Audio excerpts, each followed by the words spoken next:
Media में बहुत है ईश्वर नहीं है। अगर ये कोई वैज्ञानिक स्टेटमेंट दे दे कि ईश्वर नहीं है तो मीडिया की सुर्खियां बन जाता है, और कोई वैज्ञानिक कह दे ईश्वर है तो उसकी चर्चा नहीं होती। मैं आज किसी वैज्ञानिक को प्रमाण के रूप में प्रस्तुत नहीं करूंगा। आइंस्टीन मानते हैं इसलिए ईश्वर है, ये मुझे स्वीकार नहीं। स्टीफन हॉकिंस ईश्वर को नहीं मानते हैं इसलिए ईश्वर का इनकार भी नहीं। कोई माने अथवा नहीं माने उसकी चर्चा हम यहां नहीं करेंगे। हम ये चर्चा करें नहीं मानने वाले किन तर्कों को दे रहा है,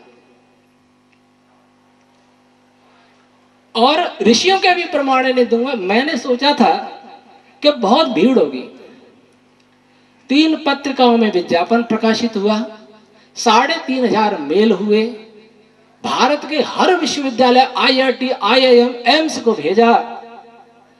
तब सोचा था कि जो ईश्वर नहीं ऐसा बोलने वाले वैज्ञानिक हैं, तथाकथित समाज सेवी हैं, मीडिया वाले हैं, 260 तो मीडिया वालों को भेजा, टीवी और अखबार वालों को। लेकिन परिणाम आप देख रहे हैं कि उनमें से एक भी नहीं आया। इसका मतलब केवल मंच पर कहने से ईश्वर असिद्ध नहीं होगा, संवाद करना चाहिए। मैंने वो पुस्तक पढ़ी ग्रांड डिजाइन, डॉक्टर साहब ने बहुत अच्छा उसका सारांश सुबह बताया था। स्टीफन हॉकिंस को मैं कुछ मानता था, लेकिन इस पुस्तक को पढ़कर के मुझे लगा, क्षमा करें, मुझे लगा कि स्टीफन हॉकिंस का दिमाग अब काम नहीं कर रहा है। कैसे नहीं कर रहा है बताऊंगा आपको। स्टीफन हॉकिंस ने अपनी पुस्तक the briefer history of the time में लिखा है बिग बैंग के विषय में। ये बता दें आपको कि स्टीफन हॉकिंस बदल रहे हैं, कुछ बदले हैं। उसी स्थान पर खड़ा हूं जहां 2004 में था। प्रोफेसर बसंत जी ने मेरी पुस्तक को देखा है, उसमें बेंगलोर में वर्ल्ड कांग्रेस ऑन वैदिक साइंसेज में 320 वक्ताओं में केवल मैं ही था जिसने बिग बैंग थ्योरी का खंडन किया था। सारे प्रोफेसर और वैदिक विद्वान बिग बैंग थ्योरी को बता रहे थे, सिद्ध कर रहे थे वेद मंत्रों से। इंग्लैंड के प्रोफेसर जितेंद्र जी साहब मुझे मिले, उनका व्याख्यान मैंने सुना। मैंने बाहर निकलते पूछा, आप हिंदी समझते हैं?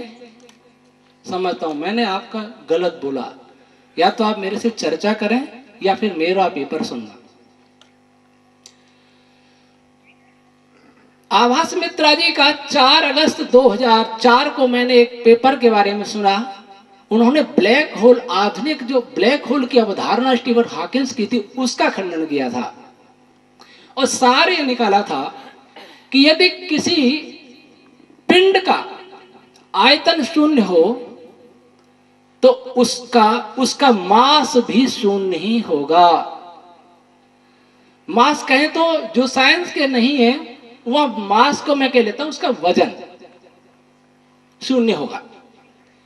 इस बात को मैंने 17 जून को बिग बैंग थ्योरी को लेकर के लिखा था कि बिग बैंग को माना जाता है कि शून्य में विस्फोट हुआ और अनंत आयतन था, नहीं अनंत द्रव्यमान मास था, अर्थात वजन था, इन अनंत ऊर्जा थी, अनंत ताप था। ये शून्य में अनंत का समाना संभव नहीं है।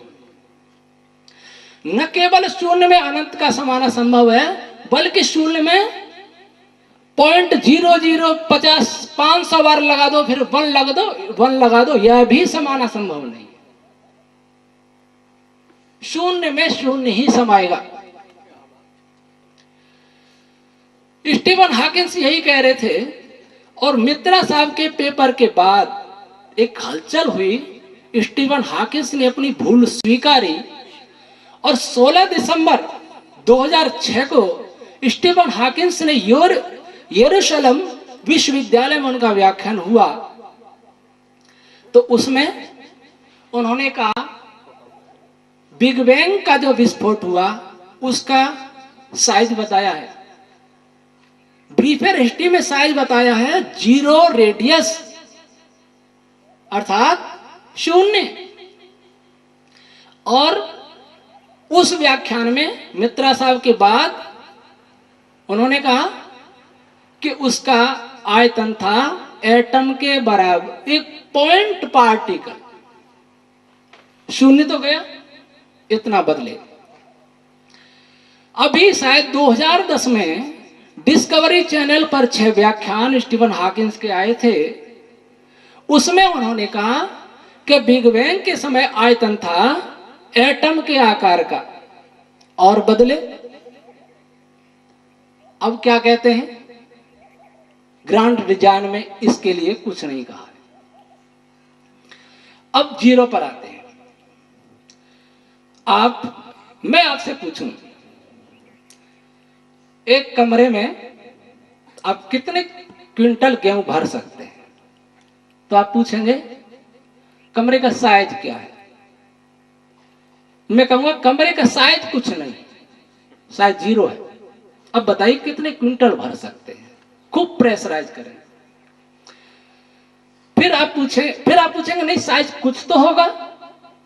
मैं कहूंगा नहीं साइज कुछ नहीं है, तो आप कहेंगे कमरा भी नहीं है। इसका मतलब साइज कुछ नहीं का मतलब कमरा भी नहीं,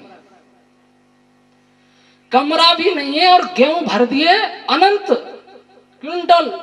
स्वामी जी, अनंत द्रव्यमान समा गया किसमें? 0।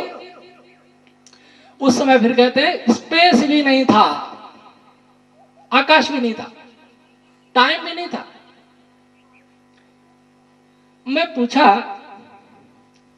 आकाश क्या है? पहले आकाश को बताइए, और टाइम क्या है? तो आकाश और टाइम के विषय में, स्पेस और टाइम के विषय में वर्तमान विज्ञान बिल्कुल अंधेरे में है। अब उनसे पूछो, मैंने 12 प्रश्न, वो आपको भी बताऊंगा क्या क्या थे। अभी कुछ और आ रहे हैं, केमिस्ट्री के प्रोफेसर प्रिंसिपल हैं। 12 प्रश्न कौन कौन से थे मैंने वो भेजे थे। सबसे पहले हमारे बहुत निकट मित्र हैं और मैंने उनसे बहुत सीखा है, डॉक्टर आभाजी मित्रा। उनके विषय में इतना कहूंगा कि आज संपूर्ण संसार में बिग बैंग थ्योरी का जो प्रबल विरोध करने वाले वैज्ञानिक की टीम है, तो उसमें वो बहुत बड़ी हस्ती है। वैज्ञानिकों में पद का कोई महत्व नहीं होता, कौन किस बड़ी संस्था का हेड है। हेड तो पढ़ता ही नहीं असल में, उसको मैनेजमेंट में ही बहुत सारा समय लगता है। ये मित्रा साहब कहते हैं हेड पढ़ते ही नहीं है, बजट बढ़ाते रहते हैं, बजट जुटाना पड़ता है, देखनी पड़ती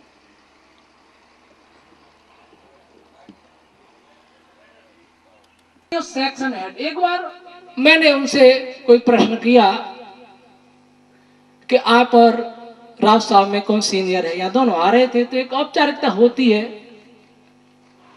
तो उन्होंने मुझे कुछ कहा कि स्वामी जी आपका प्रश्न थोड़ा मुझे अच्छा नहीं लगा। मेरे से सीनियर तो 500 है बीआरसी में, नम्रता है उनकी।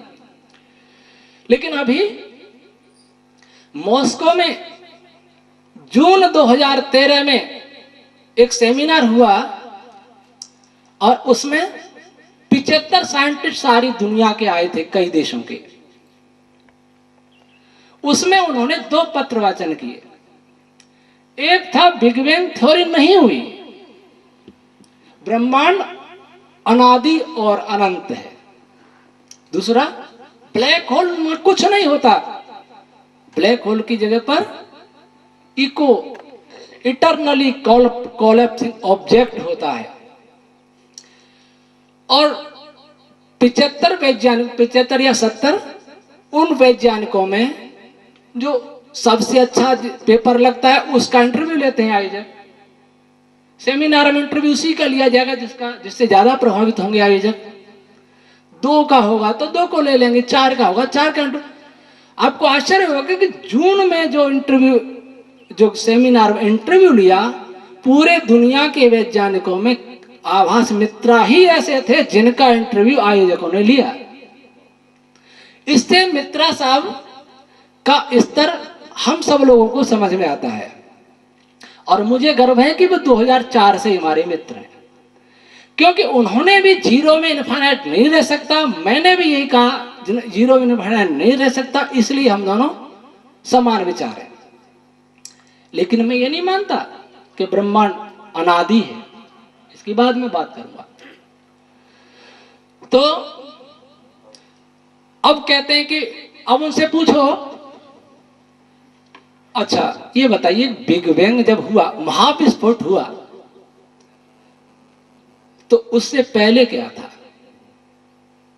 तो क्या कहते हैं, ये सामान्य आदमी नहीं कहता, स्टीफन हॉकिंस भी ये कहते हैं कि ये मत पूछो, ये प्रश्न बेकार है, क्योंकि उससे पहले तो टाइम ही नहीं था, तो प्रश्न ही बेकार है। हम पूछें कि उसका साइज क्या था, तो कहते ये भी मत पूछो, उस समय स्पेस ही नहीं था, तो साइज क्या था? तब क्या था? इस पर मित्रा साहब ने कमेंट किया है कि ये शरारतपूर्ण उत्तर है, फिलोसॉफिकल उत्तर है। मैंने जो 12 प्रश्न किए हैं उसमें एक प्रश्न यह भी है, और मैंने अपना कमेंट किया है। मित्रा साहब का कमेंट उसमें है जो उन्होंने मॉस्को में पढ़ा जून में, और मेरा कमेंट मैंने फरवरी में लगभग भेजे थे 4 प्रश्न। तो मैंने कहा कि ये मत पूछो कि उससे पहले क्या था, क्योंकि उस समय टाइम नहीं था, ये बिग बैंग थ्योरी वालों की दादागिरी है।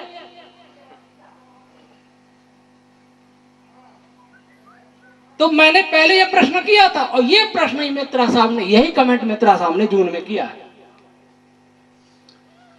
आप किसी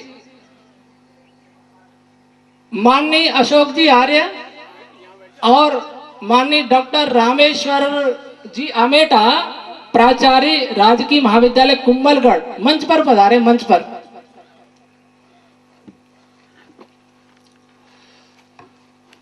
तो स्पेस, अब उनसे यहां पूछो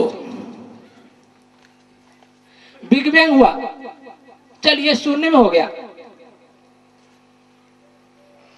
मान लीजिए शून्य में हुआ दुर्जनतोष न्याय से, फिर वो अंदर से जो पदार्थ निकला, किसके अंदर से ये पता नहीं किसी को, शून्य में तो कोई होता नहीं है,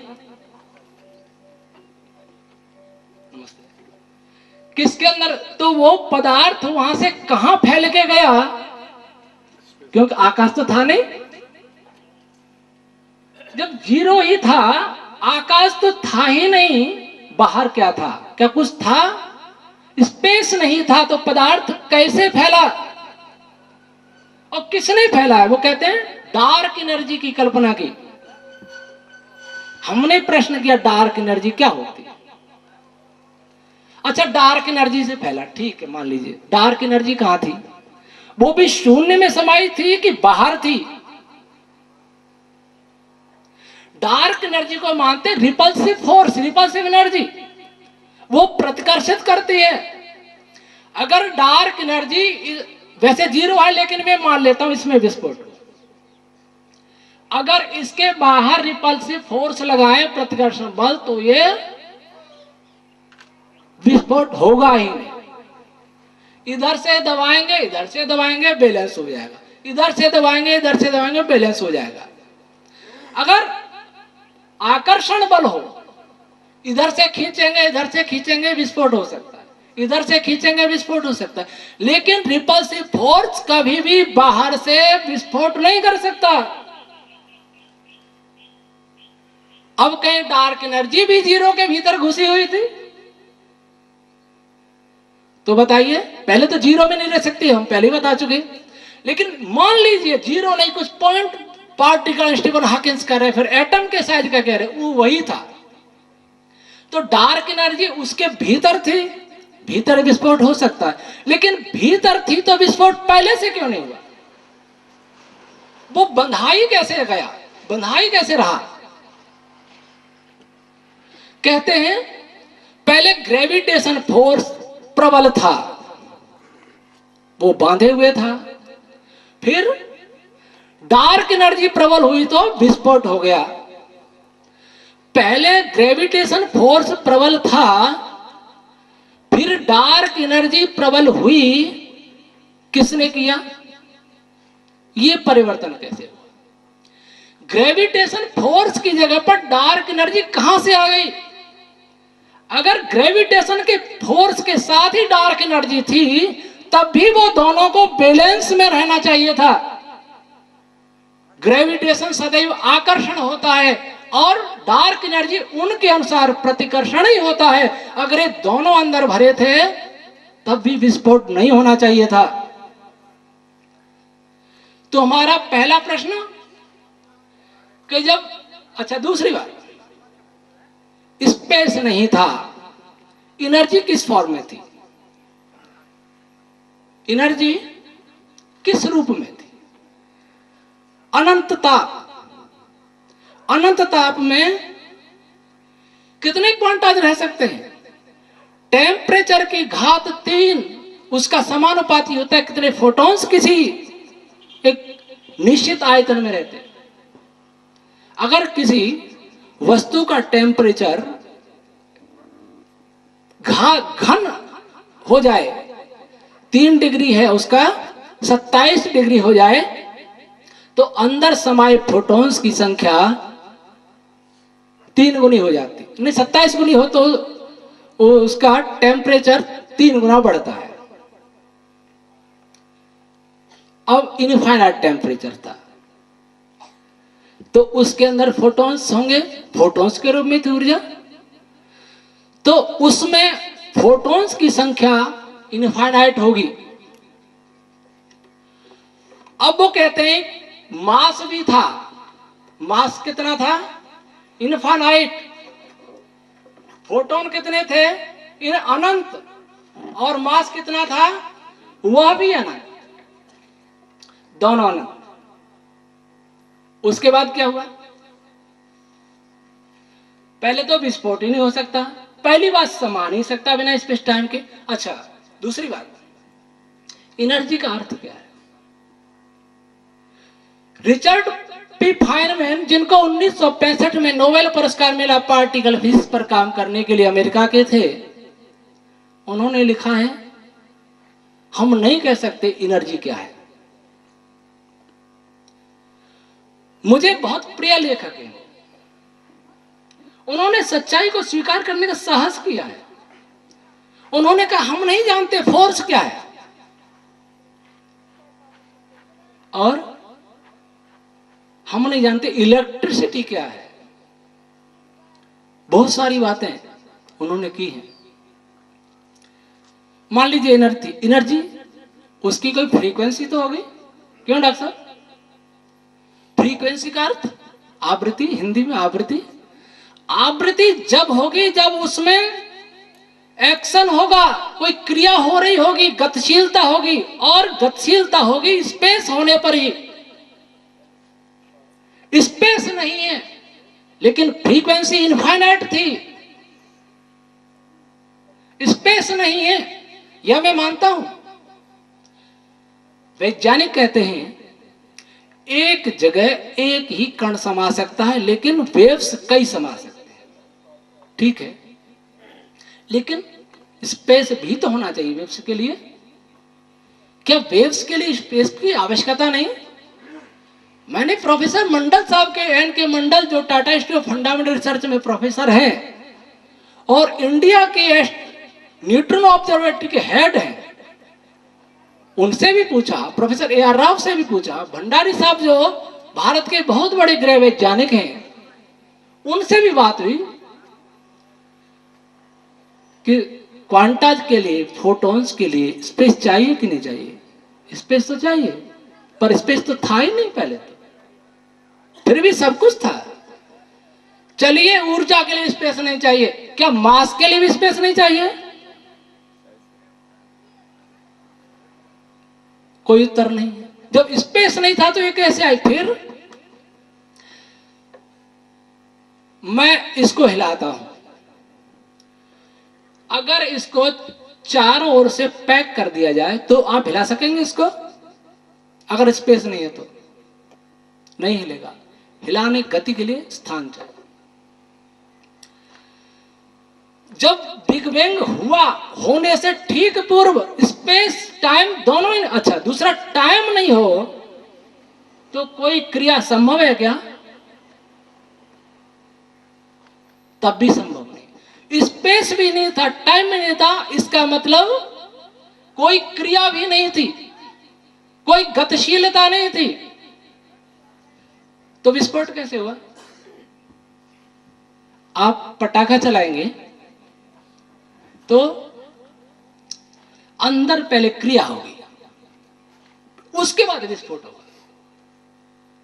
विस्फोट क्रिया का विस्फोटक रूप है, भयंकर रूप है, वही तो विस्फोट है। विस्फोट के लिए नहीं बल्कि हलचल के लिए भी स्पेस चाहिए, टाइम चाहिए, दोनों ही नहीं थे। विस्फोट कैसे हो सकता है? किसमें हुआ? पटाखा बहुत तेज से चला लेकिन बारूद तो कुछ भी नहीं थी, चल गया। और फिर क्या हुआ?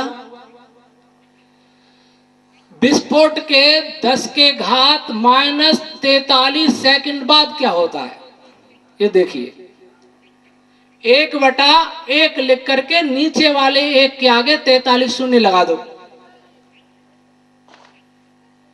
अथवा 1 के आगे 43 शून्य लगा के इसमें इसका 1 में भाग दे दो, इतना सेकंड। गणना बहुत मुश्किल है। प्लांक टाइम, इतने टाइम पर क्या होता है? मैं नहीं कह रहा, साइंस कहता है। टेम्परेचर वो इनफाइनाइट था, वो टेम्परेचर 10 की घात 32 केल्विन हो गया। जो 10 की घात अनंत था वो आकर के रुका 10 की घात 32 पर। और उस समय मैं प्रमाण इसलिए नहीं दे रहा, सारा लिखा हुआ है, बहुत टाइम ले जाए, लिख के लाए। आप पूछें कहां लिखा है तो मेरे पास सब मेरे पास है कॉपी में, ये कहां लिखा हुआ है। ये तो सर्वज्ञात है। पर एक ये अमेरिका की एक पुस्तक लिखी है, मैं बता दूंगा, चाहे तो कोई पूछना चाहे तो देख सकते हैं। उस समय 10 की घात -43 सेकंड बाद इस पदार्थ का जिससे ब्रह्मांड बना है उसका टेम्परेचर था 10 की घात 32 और उसका आयतन क्या था, आकार क्या था? 10 की घात -15 मीटर, एक न्यूक्लियस के आकार। 10 की घात -15, 1 के आगे 15 शून्य लगा दो, उसका 1 में भाग दे दो, इतने ग्राम। और उस समय घनत्व क्या था? डेंसिटी। डेंसिटी पहले अनंत थी, घनत्व अनंत था, और फिर कितना हो गया? 10 की घात 94 ग्राम प्रति क्यूबिक सेंटीमीटर। 1 ml में वजन था समय, 1 के आगे 94 शून्य लगा दे, इतने ग्राम। किलोग्राम बनता है 10 की घात 97 किलोग्राम मीटर क्यूबिक। तो उसका आयतन कितना होता है? 10 की घात -45 घन मीटर आयतन था। जो 0 था वो आयतन बढ़ के कितना हुआ? 1 के आगे 45 शून्य लगा दो, उसका 1 में भाग दे दो, इतने घन मीटर। तो उसमें मास कितना हुआ? घनत्व में आयतन का गुणा कर दो। मास द्रव्यमान होता है 10 की घात 52 किलोग्राम। उसका समय वजन कितना था? 10 की घात 52 किलोग्राम। और किस वेग से फैला? उसकी स्पीड क्या थी फैलने की? तो स्पीड 0 टाइम पर है, 0। तो 10 की घात -43 सेकंड में कितना फैला है? 10 की घात -15। तो उसकी गति क्या हुई? किस वेग से चला? 10 की घात 28 मीटर प्रति सेकंड। किस वेग से पदार्थ फैला? 10⁻28 मीटर प्रति सेकंड। और आइंस्टीन क्या कहते हैं, सारा संसार मानता है कि 10⁸ मीटर प्रति सेकंड से ज्यादा किसी की भी गति नहीं हो सकती।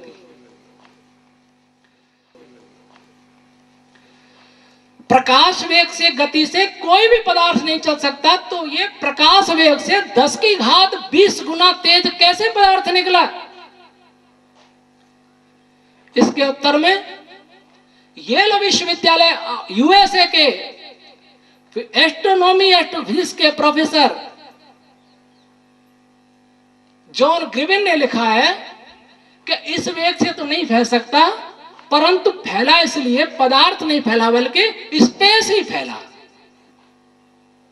स्पेस ही, जैसे एक चद्दर पर एक चींटी चल रही है, कीड़ी चल रही है, और कीड़ी चल रही है धीरे धीरे। आपने क्या किया, चद्दर ही फैला दी तेज से, तो कीड़ी उछल के दूर गिर गई। चद्दर की गति तेज हो सकती है, कीड़ी की गति तेज नहीं हो सकती, मान लिया। इसका मतलब स्पेस कोई चद्दर के समान है जिसको किसी ने फैलाया है, एक बात सिद्ध हुई। दूसरी बात, स्पेस की गति आइंस्टीन के रिलेटिविटी सिद्धांत के प्रतिकूल भी है, दूसरी बात। तीसरी बात, स्पेस ही फैल रहा है, और वैज्ञानिक ये भी कहते हैं कि गैलेक्सियां दूर भाग रही हैं। यह भ्रम कहां से हुआ, ये भ्रम कहां से हुआ ये भी बताऊंगा। गैलेक्सियां दूर भाग रही है, किस वेग से भाग रही है? प्रकाश गति से भी तेज भाग रही है, क्योंकि गैलेक्सियां असल में नहीं चल रही, वो चद्दर फैल रही है तेजी से, वो आकाश फैल रहा है। तो आकाश फैलेगा तो इसके भीतर के अणु परमाणुओं के बीच का आकाश भी फैलेगा। मेरे आपके नाड़ी, रस, रक्त, अस्थि, मज्जा सब फैलेंगे। एटम का साइज बदल गया होता, इलेक्ट्रॉन का साइज बदल गया होता, क्वार्क के मॉडल फेल हो जाता, सब फैल के बिखर जाते, लेकिन ऐसा नहीं हुआ। एटम का साइज, जब से एटम बना है, शायद जहां तक मेरा अनुमान है 3 मिनट में एटम अथवा न्यूक्लियस बन गया था, उनके अनुसार, हमारे अनुसार नहीं, बिग बैंग के अनुसार। तो 3 मिनट बाद जो एटम बना था, इलेक्ट्रॉन बना था, प्रोटॉन बना था, उनका जो उस समय साइज था वह आज भी वही साइज है। अगर गैलेक्सियां स्पेस के फैलने से बहुत तेज भाग के दूर हो सकती हैं, तो एटम के इलेक्ट्रॉन भी भाग करके दूर हो सकते हैं, बिखर सकते हैं। और अगर नहीं बिखरेंगे तो एटम का स्वरूप बदल जाएगा, उसके गुण बदल जाएंगे, इलेक्ट्रॉन इलेक्ट्रॉन नहीं रहेगा, चाहे उनके बीच में कितना ही प्रबल बल हो। आज संसार में सबसे बड़ा जो बल माना जाता है, स्ट्रॉन्ग फोर्स, वो 2 क्वार्कों के बीच में जो फोर्स है सबसे बड़ा माना जाता है। अलग करने के लिए 16 क्विंटल वजन की जरूरत है। क्वार्क होता कितना है? मैं थोड़ा एटम की बात भी कर लूं, क्योंकि सभी फिजिक्स नहीं जानते। आप कल्पना करिए कि हमारे बाल की नोक आप देखिए किसी बड़े लेंस से तो कितनी छोटी दिखेगी। अगर मान लीजिए इस बाल की नोक 1 मिलीमीटर का 100वां हिस्सा हो, शायद इतना ही होगा, 1 मिलीमीटर का 100वां हिस्सा, 1 मीटर का 1,00,000वां हिस्सा। तो इस बाल की नोक पर 10 अरब लोग, और हम बाल की नोक के बराबर होते मनुष्य, तो सारी दुनिया के 7 अरब लोग बाल की नोक पर बैठ करके ये सत्संग कर सकते थे। इतना छोटा होता है एटम, और उस एटम का 10 खरम्मा हिस्सा लगभग न्यूक्लियस होता है, और उस न्यूक्लियस का इसका कोई साइज नहीं दिया उसका क्वार्क का, पर हम ये मान लें कि उस न्यूक्लियस से भी कई गुना छोटा क्वार्क होता है, और उन दो क्वार्क को खींचने के लिए 16 क्विंटल वजन चाहिए, कितना भी चाहिए। लेकिन जब उनके बीच में स्पेस तो है, ब्रह्मांड में कोई भी ऐसे कण नहीं हो सकते जिनके बीच में स्पेस नहीं होगा, और स्पेस है और स्पेस फैलेगा तो क्वार्क भी बिखर के अलग हो गए होते, प्रोटॉन और न्यूट्रॉनों का, मीजॉन्स का अस्तित्व नहीं रहता। लेकिन आज है। तो गैलेक्सियां फैल रही हैं, ये भ्रम कैसे हुआ? आइंस्टीन इस बात को नहीं मानते थे, लेकिन एडविन हबल ने देखा, अमेरिका के एक वैज्ञानिक थे। जैसे आप देखेंगे एक गाड़ी तेजी से आ रही है,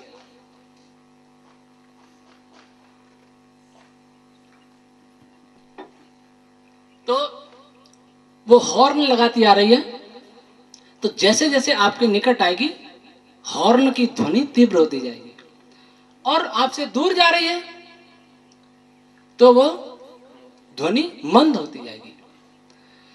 वैसे उन्होंने देखा कि गैलेक्सियों से आने वाला प्रकाश है, उसकी आवृत्ति कम होती जा रही है। इसका मतलब यह निकला कि जैसे हॉर्न की ध्वनि कम होगी दूर जाने से, वैसे गैलेक्सियां भी दूर जा रही हैं। और इस कल्पना से, इस प्रयोग से, इस कारण मैं कहता हूं कि हर प्रयोग क्या कहना चाहता है, यह साइंस को गहराई से विचार करना चाहिए। स्टीफन हॉकिंस ने ब्रीफर हिस्ट्री ऑफ द टाइम में इस बात को स्वीकारा है कि अगर कोई वस्तु, सिद्धांत, कोई बात प्रैक्टिकली प्रूव हो भी गया तो भी हम नहीं कह सकते कि वह सिद्धांत पूर्ण सत्य है। अनेक प्रयोगों से सिद्ध हुआ कोई नियम एक प्रैक्टिकल में असफल होने पर असिद्ध हो जाता है। गणित का फॉर्मूला, एक फॉर्मूले से 50 सवाल निकाल दीजिए, लेकिन ऐसा ही सवाल अगर एक नहीं हुआ तो फॉर्मूला फेल हो जाएगा, फॉर्मूला ठीक नहीं। स्टीफन हॉकिंस ने स्वीकार किया ब्रीफर हिस्ट्री में, और उसमें ईश्वर को भी स्वीकार किया है। तो हबल साहब ने जब देखा तो तब लगा कि गैलेक्सियां दूर भाग रही हैं, दूर भाग रही हैं। तब विचार आया कहां से चली, फिर यहां लोग सब दूर भाग रहे हो तो आप जानने की कोशिश करेंगे कौन सा पॉइंट था जहां से सब भागे। कोई पॉइंट होगा, वहां से भागे तो क्यों भागे, कोई घटना घटी। इसके बाद कल्पना जगी कि पहले सब पूरा ब्रह्मांड जीरो में समाया था और उसमें विस्फोट हो गया, ये सब दूर इसलिए भाग रहे हैं। ये कल्पना वहां से चली। फिर एक माइक्रोवेव रेडियो भी मिला, बैकग्राउंड रेडिएशन, बहुत ठंडी किरणें में निकली। मैं बहुत सरल भाषा में समझाना चाहूंगा क्योंकि यह विश्वविद्यालय नहीं है। तब उन्होंने अनुमान लगाया कि ये ठंडी किरणें जो निकली हैं वो बिग बैंग के समय बहुत गर्म थी और गर्म होते होते ठंडी हो गई। तो बहुत गर्म थी, ठीक है, कोई बात नहीं, इसमें कोई दिक्कत नहीं है, लेकिन ठंडी हो गई। ये उस माइक्रोवेव या बैकग्राउंड रेडिएशन जो है उससे बिग बैंग का जो संबंध है मुझे समझ में नहीं आया। इस पर भी नोबेल पुरस्कार मिल गया, और ब्रह्मांड के प्रसारण पर 2 बार नोबेल पुरस्कार मिल गया। सितंबर 2006 में अमेरिकी वैज्ञानिकों को इसी विषय पर नोबेल पुरस्कार मिला। तब 16 दिसंबर 2006 में सूरत यूनिवर्सिटी के साइंस फैकल्टी में मेरा व्याख्यान था। एक है वो भी मेरे साथ थे। तब एक बीटेक नहीं, बायोटेक्नोलॉजी में एक एमएससी छात्र कर रहा था फाइनल, उसने प्रश्न किया इस पर तो नोबेल मिल चुका। हमने कहा नोबेल से प्रभावित होने की कोई जरूरत नहीं। एक वैज्ञानिक हुए हैं, उन्होंने एडवर्ड हरिसन अमेरिका के हैं, उन्हें बहुत बड़ी पुस्तक लिखी है कॉस्मोलॉजी। उन्होंने एक सिद्धांत किसी दूसरे वैज्ञानिक का वहां दिया है कि लाइट भी थक करके कम फ्रीक्वेंसी की हो जाती है चलते चलते, टाइड लाइट का सिद्धांत दिया।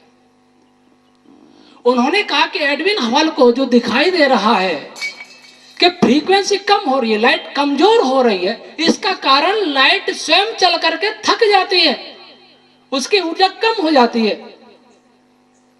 फिर उन्होंने कहा, इस पे आपत्ति भी उठाई, यदि ऐसा होता तो फिर बिग बैंग की हट है। इसलिए टाइड लाइट को आवास मित्रा जी ने माना, क्रॉम्पटन इफेक्ट को भी माना, और भी अननोन रीजंस के द्वारा भी फ्रीक्वेंसी कम हो सकती है। और जहां तक मेरा व्यक्तिगत मत है, कोई भी ऊर्जा उसका क्षरण होता ही है। क्यों होता है ये फिर चर्चा करूंगा समय मिला तो अब हम ये चलते हैं कि सबसे पहले इनफाइनाइट अनंत ऊर्जा थी, अनंत द्रव्यमान था।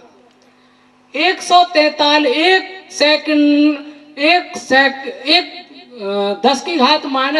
सेकंड बाद ही ऊर्जा भी कम हो गई और द्रव्यमान भी कम हो गया। कैसे? 1 डिग्री केल्विन पर फोटॉन्स की संख्या प्रति लीटर होती है 20,283। ये किसका मत बता रहा हूं? 3 मिनट में क्या हुआ, वो कौन सा नाम है, मैं इसमें देख के बताता हूं। जिनको नोबेल पुरस्कार मिला है उनका एक और सिद्धांत है, स्टीवन विनबर्ग। जब उनके सामने प्रश्न ये आया, शायद उन्होंने सोचा होगा या प्रश्न उठे होंगे कि भाई एक जगह विस्फोट हुआ तो उससे कैसे ब्रह्मांड बनेगा, कैसे फैला, तो उन्होंने एक नया ही एक दूसरा रूप बिग बैंग का बता दिया। वो क्या कहते हैं, बिग बैंग का मतलब नहीं है ये एक जगह विस्फोट हुआ। बिग बैंग का मतलब होता है कि ब्रह्मांड में जगह जगह पार्टिकल्स एक दूसरे से टकराने लगे। वो मैटर नहीं कह सकते, बल्कि वो मैं सबस्टेंस कहूंगा, पदार्थ कहूंगा। पदार्थ सब जगह विद्यमान था और उसमें अचानक विस्फोट हुआ, अर्थात सब एक दूसरे से टकराने लगे। स्टीवन विनबर्ग को 1979 में नोबेल पुरस्कार मिला था। अब इनका मत देखिए, उन्होंने लिखा 3 मिनट में क्या हुआ, पहले 3 मिनट में। तो एक तो बिग बैंग जिसको सारी दुनिया मानती है, 0 में हुआ और स्पेस टाइम नहीं था, ये कह रहे सब जगह था, उसमें विस्फोट हुआ, इसका मतलब सब जगह था तो स्पेस था। फिर बिग बैंग थ्योरी वाले ऐसा क्यों कहते हैं, स्पेस नहीं था? स्पेस नहीं था तो सब जगह पदार्थ नहीं हो सकता, स्पेस नहीं था तो पदार्थ एक जगह भी नहीं हो सकता। वो तो सब जगह की बात कर रहे हैं। तो उन्होंने उस पुस्तक में यह भी लिखा है कि अगर 1 लीटर में कोई पदार्थ है, उसका टेम्परेचर है 1 केल्विन, तो उसमें कितने फोटॉन्स होंगे, प्रकाश के ऊष्मा के तरंग, वो कण कितने होंगे, 20,283। और 3 केल्विन हुआ तो इसके 27 दिन हो जाएंगे 5,50,000 लगभग। तो जब इनफाइनाइट टेम्परेचर था तो उस समय कितने फोटॉन्स हुए इनफाइनाइट? 10⁻43 सेकंड बाद टेम्परेचर हुआ 10⁻32, तो फोटॉन्स कितने हुए 20,283 गुणा 10⁻32 का क्यूब, अर्थात 20,283 गुणा 10⁻96 प्रति लीटर, ये घनत्व हुआ। और उस समय आयतन था 10⁻⁻45 और अर्थात 10⁻42 लीटर।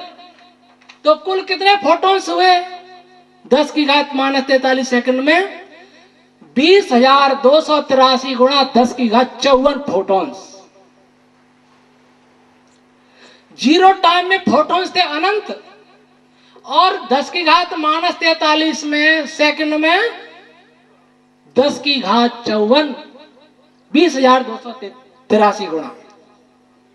अच्छा, और मास कितना हमने अभी पीछे निकाला था, मास कितना हुआ था उस समय? 10 की घात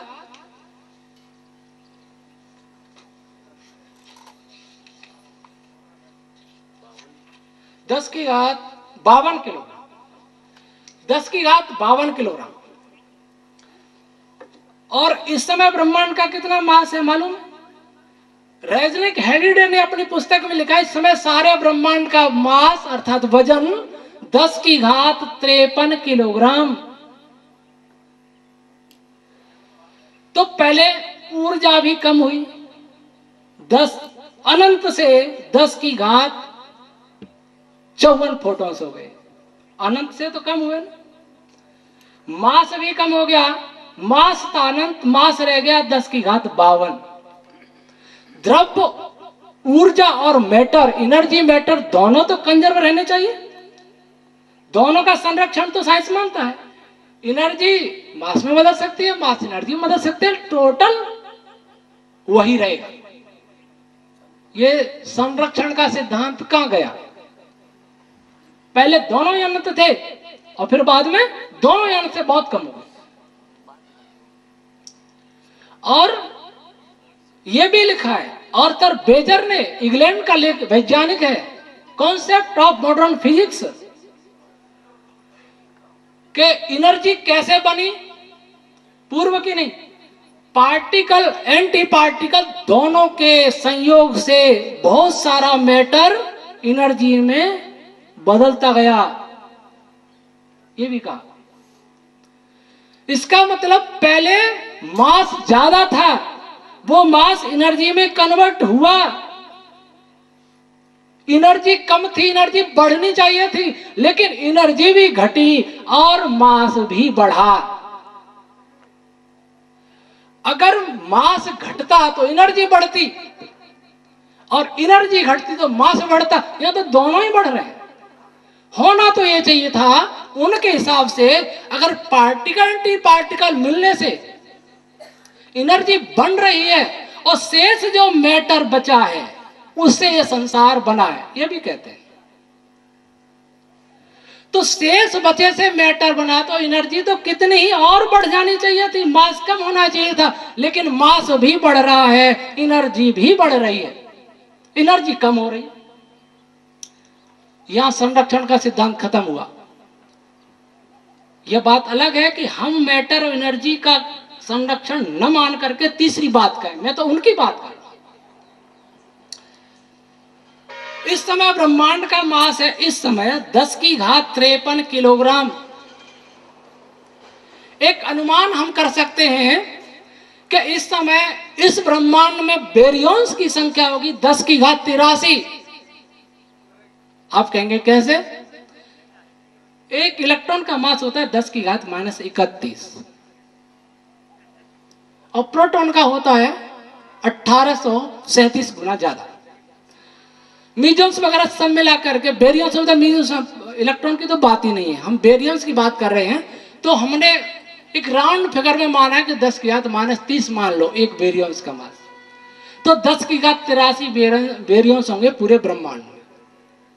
तो और फिर वैज्ञानिक ये भी कहते हैं कि बेरियंस और फोटॉन्स में अनुपात क्या है? 1:10 की घात 9। तो वर्तमान में कुल फोटॉन्स लगभग हुए 10 की घात 92। तो एनर्जी बढ़ी, वहां बढ़ी, फिर घटी और फिर बढ़ी, और मास भी बढ़ा। तो साइंस क्या हुआ? अगर माने कि स्पेस नहीं बढ़ रहा था, मैटर बढ़ रहा था, तो क्या होना चाहिए? 10 की घात -43 में सेकंड बाद इस सारे ब्रह्मांड का पदार्थ का वजन मतलब मास 10 की घात 8 किलोग्राम ही होना चाहिए था। लेकिन वैसा वो भी नहीं मानते, और हम तो खैर क्या मानते हैं वो अलग बात है। तो बिग बैंग थ्योरी कहीं से भी इसकी पुष्टि नहीं होती।